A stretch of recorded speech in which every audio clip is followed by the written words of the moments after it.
Cerita ini berawal dari seorang mahasiswa bernama Bayu, anak rantau asal Jawa, masih muda, tapi punya tekad besar buat meneliti kebudayaan daerah di Kalimantan.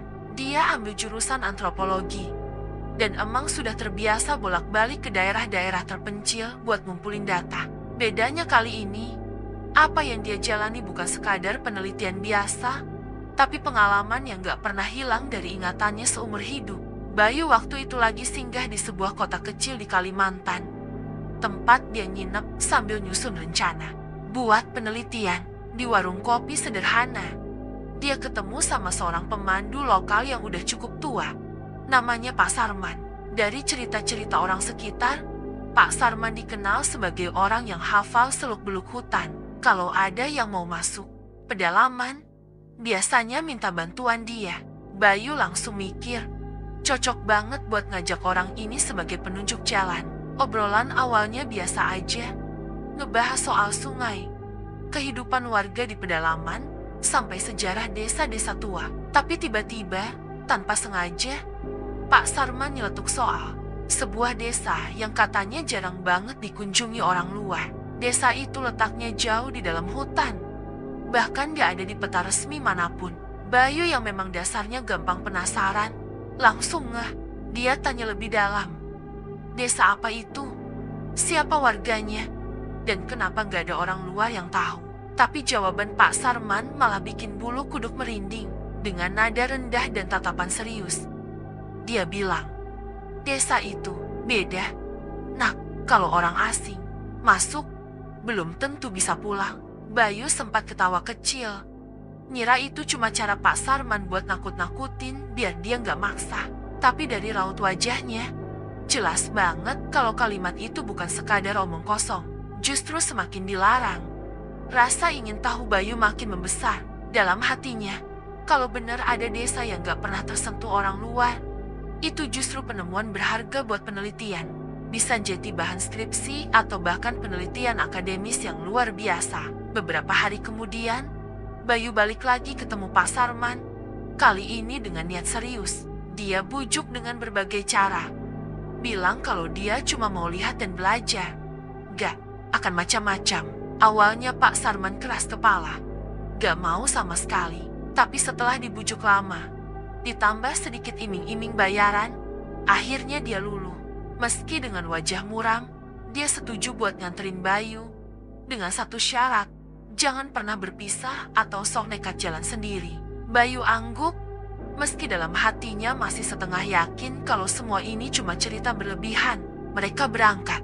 Pagi-pagi sekali, saat kabut masih menyelimuti pinggiran kota kecil itu, perbekalan udah dipersiapkan. Makanan kering, air minum, senter, obat nyamuk, dan beberapa perlengkapan lain. Mereka naik perahu kayu kecil buat nyusur sungai. Dari awal, suasana perjalanan udah kerasa beda. Bayu yang biasanya seneng lihat pemandangan, kali ini ngerasa ada tekanan yang gak bisa dijelasin. Sungai itu tenang banget, terlalu tenang malah.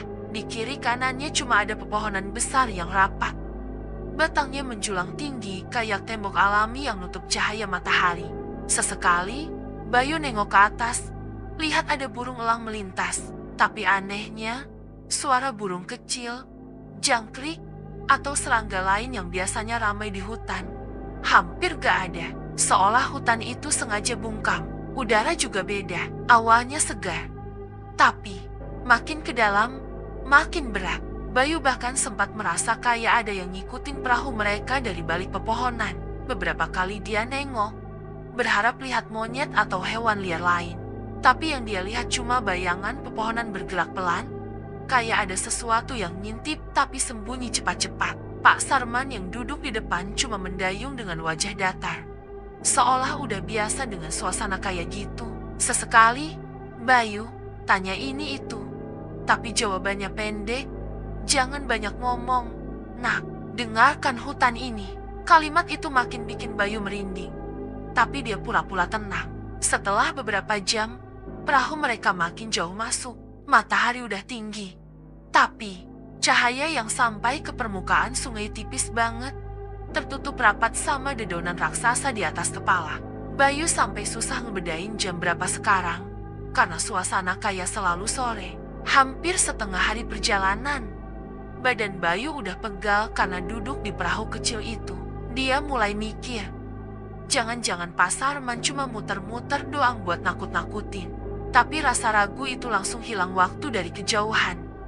Dia lihat sesuatu. Ada bentuk rumah-rumah kayu sederhana di tepi sungai. Awalnya cuma sama, kayak bayangan. Tapi makin lama makin jelas. Atapnya rumbia, dindingnya papan kayu. Dari jauh, desa itu kelihatan tenang banget. Ada beberapa asap tipis naik dari tungku. Tanda ada orang masak. Bayu langsung bangun berdiri saking excited. Hampir aja jatuh ke sungai kalau gak ditahan Pak Sarman. Udah, duduk aja. Jangan kelihatan terlalu heboh, kata Pak Sarman pelan. Bayu mengangguk. Tapi matanya gak bisa lepas dari pemandangan itu. Rasanya kayak nemuin harta karun. Desa yang katanya gak ada di peta, sekarang ada di depan mata. Dari kejauhan, suasananya kayak desa biasa, damai, bahkan menenangkan. Hatinya lega bercampur girang. Semua rasa takut, semua firasat aneh di perjalanan tadi langsung tertutup sama rasa penasaran dan semangat. Dia gak sadar kalau langkah kakinya yang sebentar lagi akan menginjak tanah desa itu justru jadi awal dari pengalaman paling menyeramkan dalam hidupnya. Desa itu memang nyata, tapi yang tinggal di dalamnya bukanlah manusia seperti yang dia bayangkan. Begitu perahu mereka merapat di tepian sungai yang berair tenang, Bayu bisa melihat beberapa orang keluar dari rumah-rumah kayu di desa itu. Suasananya sekilas terasa hidup. Ada ibu-ibu yang jalan sambil nenteng keranjang anyaman. Ada bapak-bapak yang menyalami Pak Sarman dengan akrab seolah udah lama kenal. Bahkan ada anak-anak kecil yang berlarian di tepi sungai sambil ketawa-ketawa kecil. Bayu, yang tadi sempat tegang sepanjang perjalanan, langsung menghela napas lega. Dalam hatinya dia berpikir, ternyata biasa aja. Paling ini cuma desa terpencil yang orang luar gak banyak tahu. Langkah pertama menjejak tanah desa itu terasa aneh. Tapi suasananya hangat. Bayu bisa merasakan tatapan ramah dari warga sekitar. Meski sesekali ada juga yang menatapnya lama, seolah memeriksa siapa dia sebenarnya. Namun karena mereka tetap tersenyum, Bayu anggap itu hanya sikap hati-hati karena jarang melihat orang asing datang ke desa mereka. Tak lama kemudian, dari salah satu rumah keluar seorang pria tua yang posturnya masih tegak.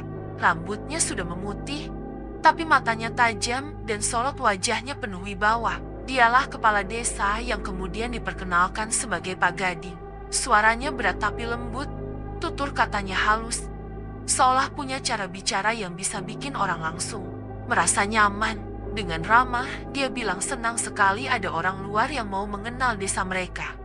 Bayu yang tadinya canggung langsung merasa seperti tamu terhormat. Pak Gading kemudian mengajak Bayu untuk tinggal beberapa malam di rumahnya agar lebih mudah mengenal adat dan budaya desa tersebut. Bayu, yang memang berniat mengamati kehidupan warga dari dekat, tentu saja menyetujui dengan antusias. Dia semakin yakin kalau cerita aneh yang dibilang Pak Sarman tentang desa ini mungkin cuma berlebihan. Nyatanya, semua orang terlihat ramah, sopan, dan bahkan antusias menyambut kehadirannya. Malam pertama jadi pengalaman yang tak akan pernah Bayu lupakan. Di rumah Pak Gading, dia disuguhi makan malam yang sederhana tapi luar biasa. Ada ikan sungai yang ukurannya besar sekali, lebih besar dari ikan yang pernah dia lihat sebelumnya. Rasanya gurih, segar, dan bumbunya sederhana tapi pas di lidah. Ada juga sayur berwarna hijau gelap yang belum pernah dia lihat jenisnya. Aromanya agak menyengat, tapi begitu dimakan ternyata enak sekali. Semua orang makan sambil ngobrol santai. Sesekali mereka bertanya tentang kehidupan di kota, tentang perjalanan Bayu ke sini, dan bahkan ada yang bercanda soal logat Jawa Bayu yang terdengar unik di telinga mereka. Bayu merasa benar-benar diterima, seperti disambut keluarga sendiri. Hatinya hangat, dan semua rasa takut yang sempat dia rasakan di perjalanan tadi seolah hilang. Ia bahkan sempat berpikir, mungkin penelitian di desa ini akan jadi pengalaman paling berharga dalam hidupnya. Namun, rasa hangat itu perlahan berubah jadi keganjilan saat malam semakin larut. Setelah makan malam, Bayu dipersilakan istirahat di kamar tamu yang ada di rumah Pak Gading. Kamar itu sederhana.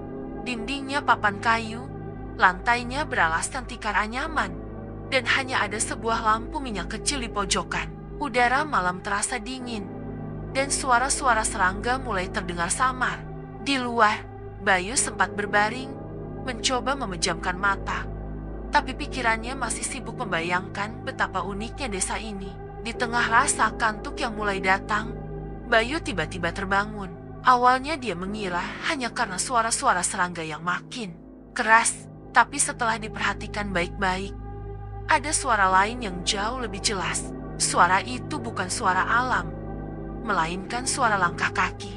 Banyak langkah kaki, berderet, serempak, dan berat. Seolah ada rombongan orang yang sedang berjalan melewati depan rumah. Bayu diam, jantungnya mulai berdegup kencang. Perlahan, rasa penasarannya mengalahkan rasa takut. Ia bangkit pelan-pelan dari tikarnya, berjalan ke arah jendela kecil yang hanya ditutupi tirai tipis. Dengan hati-hati, ia mengintip lewat celah sempit itu. Apa yang dilihatnya membuat bulu kuduknya langsung berdiri. Warga desa yang siang tadi ramah dan hangat, kini berjalan beriringan ke arah hutan. Mereka membawa obor.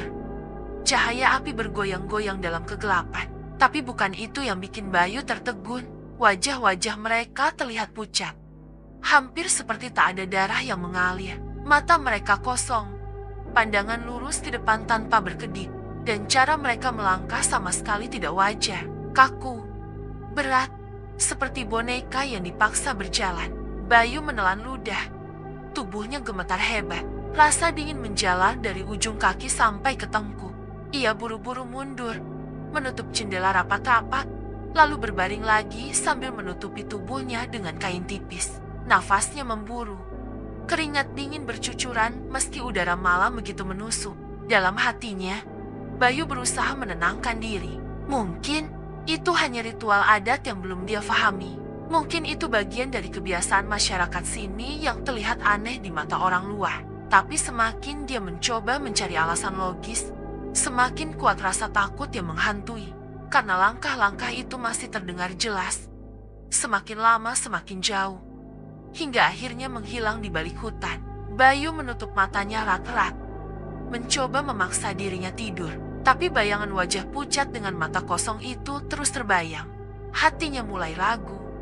Apakah benar desa ini hanya desa biasa seperti yang dia pikirkan? Atau justru ada sesuatu yang disembunyikan di balik keramahan mereka? Malam itu terasa panjang sekali. Setiap detik berjalan lambat, dan suara-suara kecil dari luar rumah terdengar semakin jelas. Sesekali Bayu merasa seperti ada yang berjalan pelan mengitari rumah. Langkahnya berat tapi teratur, lalu berhenti tepat di depan pintu. Dia bahkan sempat yakin ada seseorang yang berdiri diam di sana, seolah sedang mendengarkan nafasnya dari dalam kamar. Tapi ketika ia mencoba memberanikan diri mengintip lagi, yang terlihat hanya kegelapan dan bayangan pohon. Bayu akhirnya tertidur menjelang dini hari. Dengan tubuh lelah dan pikiran penuh rasa takut bercampur penasaran. Dalam tidurnya yang gelisah, ia bahkan sempat bermimpi aneh. Ia berada di tengah hutan, dikelilingi oleh banyak orang yang wajahnya pucat, mata kosong, dan semua tersenyum lebar ke arahnya. Saat bangun keesokan paginya, ia tidak yakin apakah yang dilihat semalam itu mimpi atau kenyataan. Tapi keringat yang membasahi tubuhnya, rasa pegal di lehernya karena tidur tak nyenyak, dan perasaan takut yang masih menempel jelas membuktikan bahwa semua itu bukan sekadar bunga tidur. Dan entah kenapa, Bayu bisa merasakan kalau yang dia alami semalam hanyalah permulaan. Besok paginya, matahari baru saja naik ketika Bayu membuka matanya dengan tubuh lelah. Malam sebelumnya ia hampir tidak tidur. Pikirannya dipenuhi bayangan wajah pucat dan mata kosong para warga yang berjalan ke hutan dengan obor. Suara langkah mereka masih jelas terngiang di kepalanya. Ketika ia keluar kamar, Pak Sarman sudah duduk di teras rumah dengan wajah muram. Bayu mencoba pura-pura biasa saja, lalu dengan hati-hati ia bertanya, apa sebenarnya yang dilihat semalam? Namun pemandu itu hanya melirik cepat. Matanya penuh kecemasan, lalu menjawab singkat, jangan ikut campur, nak. Jangan banyak nanya. Cara bicaranya dingin dan tegas, seolah memberi peringatan keras. Bayu langsung bisa menangkap kalau Pak Sarman juga takut membicarakan hal itu. Kalimat singkat itu justru makin membuat Bayu gelisah. Kalau memang tidak ada apa-apa, kenapa Pak Sarman terlihat begitu tertekan? Kenapa wajahnya pucat seperti orang yang ingin segera pergi? Dalam hati, Bayu mulai curiga kalau ada sesuatu yang besar yang sedang disembunyikan. Ia berusaha menahan diri untuk tidak bertanya lebih jauh. Tapi rasa penasaran terus membakar pikirannya. Siang harinya, Bayu memutuskan untuk berkeliling desa sendirian. Ia berpura-pura hanya ingin melihat-lihat kehidupan sehari-hari warga. Padahal sebenarnya ia ingin memastikan sendiri apa yang sebenarnya sedang terjadi. Dari jauh, desa itu memang tampak biasa. Rumah-rumah kayu berjejer rapi. Anak-anak berlari di tanah lapang. Ibu-ibu terlihat sedang mencuci pakaian di tepi sungai. Semua kelihatan wajar, damai, bahkan terlalu normal. Namun begitu Bayu berjalan lebih dekat dan memperhatikan detailnya, barulah ia sadar ada banyak hal janggal yang kemarin tidak ia lihat. Rumah-rumah yang semalam tampak kokoh ternyata lapuk parah. Dinding kayu bolong di banyak bagian, tiang penyangga miring seolah siap roboh, dan atap rumbia penuh lumut serta hampir ambruk. Dari celah-celah kayu, tampak sarang laba-laba tebal yang jelas sudah lama tidak dibersihkan. Bahkan ada satu rumah yang hanya tinggal rangka, pintu dan jendelanya sudah runtuh, seolah-olah ditinggalkan bertahun-tahun. Padahal Bayu yakin betul, semalam dari rumah itu terlihat cahaya lampu menyala terang. Langkah Bayu semakin berat, jantungnya berdegup kencang. Ia mencoba mencari alasan. Mungkin matanya salah lihat, tapi semakin banyak rumah yang ia periksa, semakin jelas bahwa desa ini bukan seperti yang terlihat. Seperti ada tabir yang menipu pandangan orang luar, membuat sesuatu yang lapuk tampak hidup. Bayu kemudian berpapasan dengan seorang ibu-ibu yang sedang membawa keranjang anyaman. Perempuan itu tersenyum ramah. Senyumannya bahkan sama persis seperti semalam ketika menyapanya. Mereka sempat berbincang sebentar tentang hal-hal sepele. Sampai akhirnya mata Bayu tanpa sengaja menatap tangan ibu itu yang sedang menggenggam keranjang. Di bawah cahaya matahari yang menembus celah pepohonan, kulit tangannya berkilau aneh. Bukan kulit manusia biasa, melainkan seperti sisik tipis berwarna keperakan yang berkilat pelan setiap kali terkena cahaya. Jantung Bayu langsung serasa berhenti. Bulu kuduknya berdiri. Napasnya tercekat. Ia buru-buru mengalihkan pandangan dan berpura-pura tidak melihat apa-apa. Dengan alasan ingin kembali ke rumah, ia cepat-cepat mengakhiri obrolan lalu berjalan menjauh. Keringat dingin membasahi pelipisnya. Langkahnya gontai dan kepalanya penuh pikiran mengerikan. Dalam hati ia sudah yakin orang-orang di desa ini bukan manusia seperti dirinya. Sepanjang siang, Bayu hanya duduk gelisah di kamar. Ia mencoba menenangkan diri, mencoba mencari penjelasan rasional. Tapi bayangan tangan bersisik itu terus menghantuinya. Ia ingin bertanya pada Pak Sarman. Tapi pemandu itu tidak terlihat di rumah sejak pagi. Entah kemana perginya. Bayu merasa sendirian, terjebak di desa aneh yang semakin lama semakin membuatnya takut. Menjelang malam, rasa penasarannya semakin tak terbendung. Bayu masih ingat jelas rombongan warga yang semalam berjalan menuju hutan dengan obor. Apa yang mereka lakukan di sana? Kenapa semua orang tampak berubah begitu matahari terbenam? Pikirannya bercampur aduk antara takut dan ingin tahu. Pada akhirnya, rasa penasaran menang. Ia memutuskan untuk nekat mengikuti mereka malam ini. Saat langit sudah gelap, Bayu keluar pelan-pelan dari rumah. Ia berjalan hati-hati, berusaha tidak menimbulkan suara. Dari balik semak-semak, ia mengintip ke arah jalan desa. Benar saja, satu persatu warga keluar dari rumah. Wajah mereka pucat, mata kosong, langkah kaku.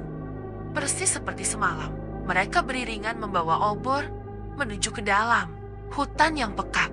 Bayu menunggu sampai rombongan agak jauh, lalu dengan jantung berdegup kencang ia mengikuti dari kejauhan, berusaha tidak ketahuan. Semakin dalam mereka masuk, suasana hutan semakin mencekam. Cahaya obor berbaris panjang, suara langkah berat berderak, pelan, dan udara terasa dingin menusuk tulang. Bayu berjongkok di balik semak tinggi, menahan napas ketika rombongan itu akhirnya berhenti di sebuah lapangan kecil di tengah hutan. Di sana, berdiri sebuah batu besar menjulang setinggi 2 orang dewasa. Batu itu tampak aneh. Bentuknya bulat tidak beraturan. Permukaannya hitam berlumut, tapi dari celahnya memancarkan kilatan samar kehijauan seolah ada cahaya dari dalamnya. Bayu semakin menunduk, matanya tak berkedip. Para warga mengelilingi batu itu, lalu mulai bersuara aneh. Suara mereka serempak, rendah, bergetar, seperti nyanyian tapi nadanya sumbang. Membuat telinga sakit mendengarnya. Suara itu bukan bahasa manusia yang dikenal Bayu, melainkan serangkaian gumaman panjang yang terdengar seperti bisikan makhluk gaib. Saat itulah sesuatu yang tak masuk akal terjadi. Satu persatu tubuh warga desa mulai berubah. Bayu melihat dengan jelas. Ada yang tubuhnya memanjang, tulangnya berderak, kulitnya berganti menjadi sisik mengilap seperti ular raksasa. Ada pula yang tangannya tiba-tiba memanjang tidak wajar. Jari-jarinya melengkung dan kuku-kukunya tumbuh panjang runcing berkilat di bawah cahaya obor. Ada juga yang matanya mendadak menyala merah menyala. Sorotnya liar dan buas. Bayu menahan teriakan. Tangannya gemetar hebat. Pemandangan itu terlalu nyata untuk disebut halusinasi. Semua keramahan yang ia terima kemarin hancur seketika. Ia baru sadar bahwa sejak awal, ia tidak tinggal di desa manusia, melainkan di tempat makhluk-makhluk menyeramkan yang entah apa asalnya. Ia mundur pelan-pelan, takut suara sekecil apapun akan menarik perhatian. Namun ranting kecil yang terinjak kakinya patah dengan suara nyaring. Seketika, beberapa kepala menoleh ke arah semak tempatnya bersembunyi. Bayu membeku. Napasnya tercekat. Jantungnya hampir meledak.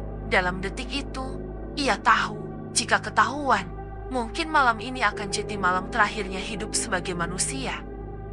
Bayu sudah nggak betah lagi tinggal di desa itu. Setiap malam yang dia lewati, rasa takutnya makin menumpuk. Dia bahkan sudah nggak peduli lagi dengan penelitian, data, atau apapun yang tadinya jadi alasan dia nekat ke pedalaman. Yang ada di kepalanya cuma satu.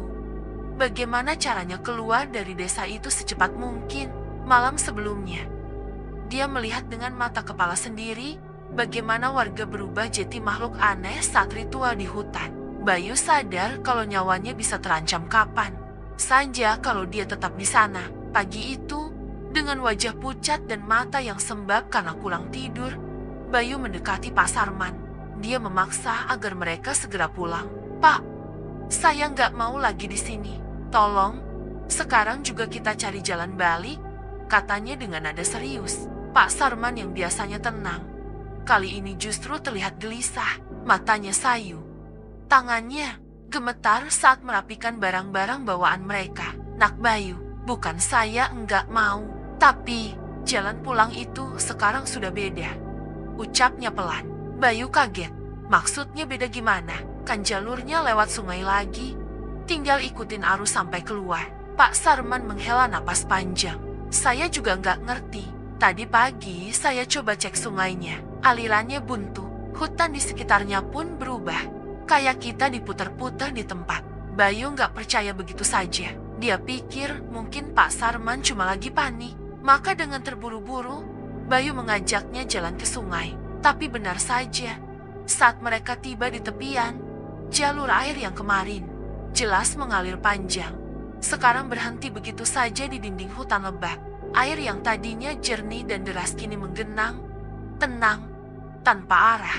Seolah-olah sungai itu memang gak pernah ada. Jantung Bayu berdegup kencang, pikirannya kacau. Ini gak masuk akal. "Pak, kemarin saya lihat sendiri jalannya ke sana. Jelas banget." Pak Sarman hanya menunduk, wajahnya muram. "Itu dia yang saya takutkan. Desa ini suka main sama jalan. Kadang bikin orang terjebak, kadang ngasih jalan pulang. Semua tergantung sama mereka."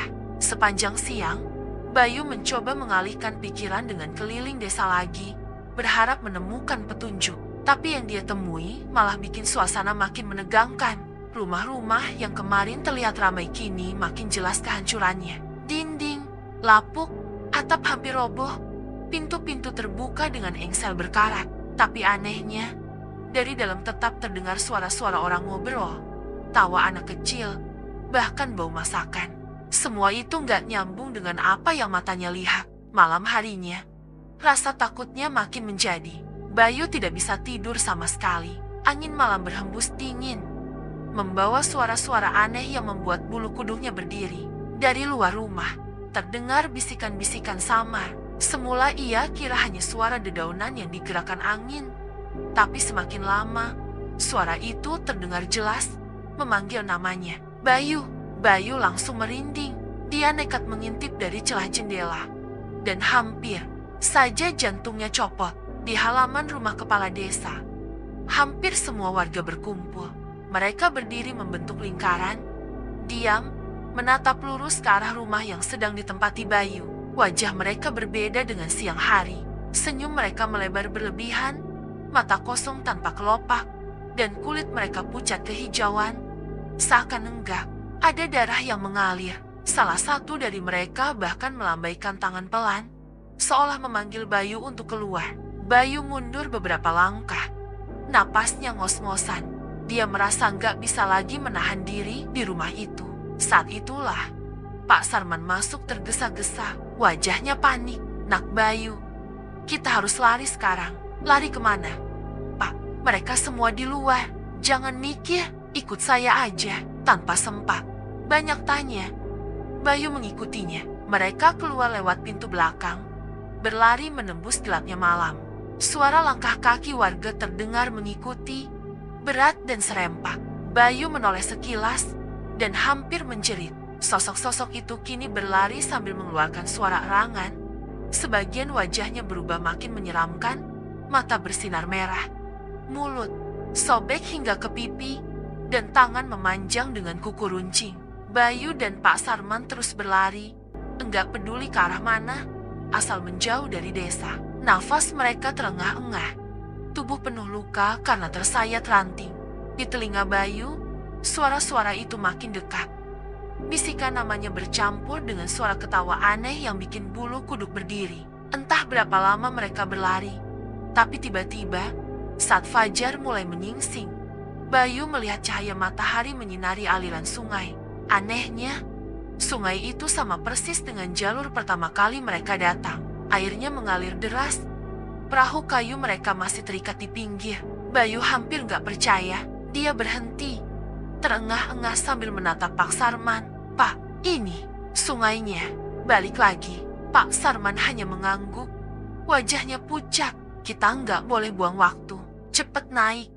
Sebelum mereka nyusul, dengan sisa tenaga, mereka melompat ke perahu, lalu mendayung sekuat tenaga mengikuti arus sungai. Suara-suara dari hutan masih terdengar samar, tapi makin lama makin menjauh.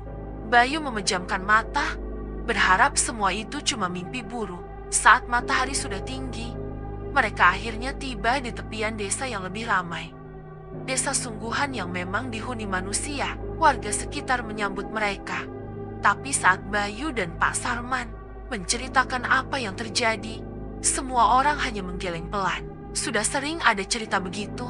Desa itu memang suka muncul dan hilang sesuka hati. Banyak yang bilang itu kampung makhluk halus. Kalau kalian masih bisa balik dengan selamat, berarti kalian beruntung, kata seorang tetua kampung. Bayu terdiam, pikirannya kosong. Sejak hari itu, hidupnya nggak pernah sama lagi. Malam-malamnya dihantui mimpi buruk tentang wajah-wajah pucat itu, tentang suara yang memanggil namanya dari kegelapan. Dan yang paling menakutkan adalah satu pertanyaan yang gak pernah hilang dari kepalanya. Kalau desa itu bisa hilang begitu saja, berarti suatu hari bisa muncul lagi di tempat lain. Dan kalau itu terjadi, mungkin ada orang lain yang bakal jadi tamu berikutnya. Bayu hanya bisa berdoa, semoga bukan dia yang suatu hari dipanggil kembali ke sana.